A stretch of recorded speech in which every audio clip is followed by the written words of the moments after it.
Assalamualaikum warahmatullahi wabarakatuh. Salam sehat untuk kita semua.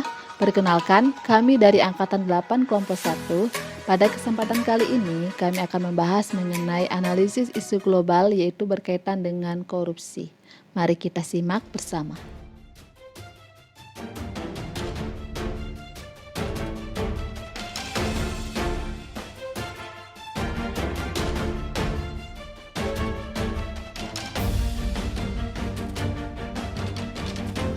Adapun pembahasan mengenai analisis isu global korupsi, pada kesempatan ini kita akan membahas mengenai satu pengertian korupsi, yang kedua bentuk korupsi, yang ketiga jenis korupsi, yang keempat modus dan kasus korupsi, dan yang terakhir adalah langkah analisis isu.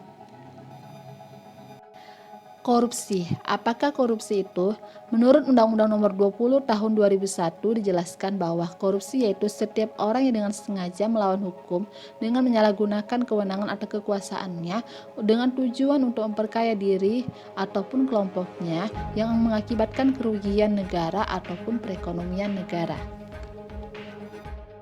Ada 5 bentuk korupsi. Yang pertama, penyuapan atau bribery, mencakup tindakan memberi dan menerima suap, baik berupa uang maupun barang.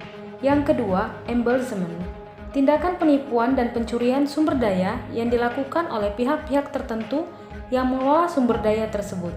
Yang ketiga, fraud, suatu tindakan kejahatan ekonomi yang melibatkan penipuan atau trickery or swindle. Yang keempat, extortion, tindakan meminta uang atau sumber daya lainnya dengan cara paksa atau disertai dengan intimidasi-intimidasi tertentu oleh pihak yang memiliki kekuasaan. Dan yang kelima, favoritism, adalah mekanisme penyalahgunaan kekuasaan yang berimplikasi pada tindakan privatisasi sumber daya. Selanjutnya, jenis-jenis korupsi. Yang pertama, korupsi nepotistik, yaitu terjadinya korupsi karena adanya ikatan kekeluargaan, pertemanan, dan sebagainya. Yang kedua, korupsi subversif, yakni mereka yang merampok kekayaan negara secara sewenang-wenang untuk dialihkan ke pihak asing dengan jumlah keuntungan pribadi. Yang ketiga, korupsi ekstortif, yaitu berupa sogokan atau suap yang dilakukan pengusaha kepada penguasa. Dan yang keempat, korupsi manipulatif. Modus korupsi di 2020. Berdasarkan analisa Indonesia Corruption Watch pada tahun 2020, menunjukkan setidaknya ada 169 kasus korupsi dengan 372 tersangka. Ada beberapa langkah atau tahapan untuk menganalisis isu. Yang pertama, isu scan dengan metode pentahelix. Yang kedua, menapis isu dengan metode USG. Yang ketiga, menganalisis isu sampai ke akar dengan diagram Fishbone. Dan yang terakhir, menyusun alternatif pemecahan dengan metode SWOT. Isu scan dengan metode pentahelix dapat dilihat beberapa penyebab korupsi dengan melihat dari berbagai aspek. Yang pertama, dari aspek pemerintah, yaitu kurangnya tingkat penyelesaian penyidikan korupsi dengan kategori mega korupsi yang semakin hilang beritanya dan kurangnya pencegahan korupsi di bidang perizinan serta pelayanan publik yang berhubungan dengan masyarakat. Lihat dari segi media, yaitu lemahnya kontrol media serta pemberitaan kurang menyeluruh karena lebih berpatokan kepada rating dan keuntungan media. Lihat dari segi komunitas, yaitu rendahnya pengetahuan dan sikap permisif atau masa bodoh sebagian besar masyarakat terhadap upaya pemberantasan korupsi.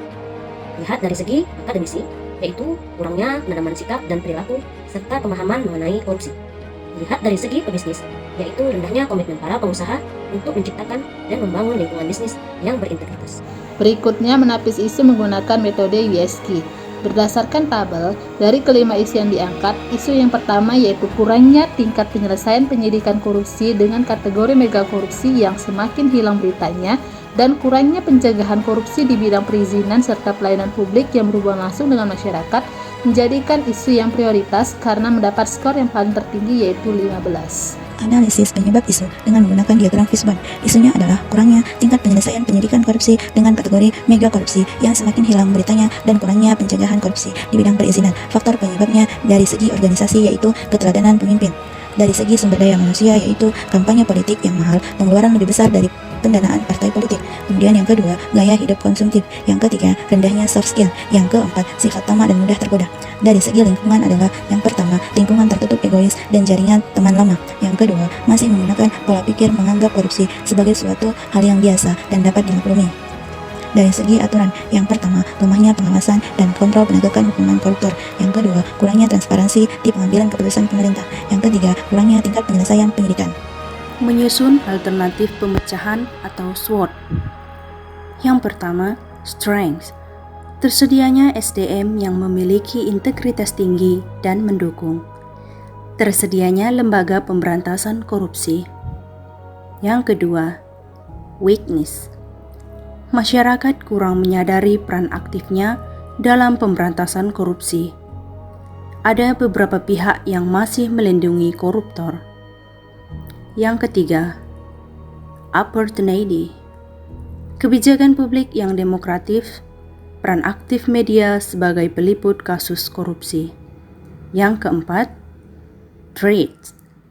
Pelaku tindak pidana korupsi memiliki banyak jaringan dan melibatkan banyak pihak, saling mengedepankan kepentingan pribadi. Strategi pemberantasan korupsi.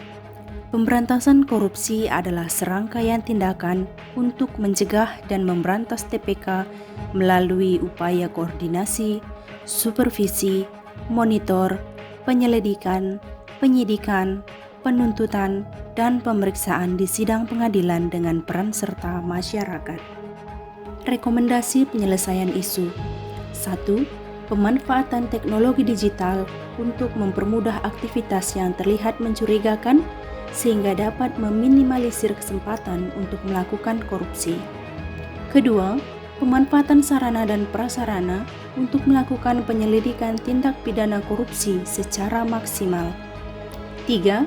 Meningkatkan hubungan terhadap instansi terkait guna mempermudah dan mempercepat penanganan tindak pidana korupsi. Keempat, meningkatkan pengembangan karir penyidik pemberantasan korupsi agar lebih berkembang. Demikianlah pembahasan kami mengenai analisis isu global yang berkaitan dengan korupsi. Semoga bermanfaat untuk kita semua. Ayo, kita berantas korupsi bersama, dimulai dari hal kecil dan dari diri kita sendiri.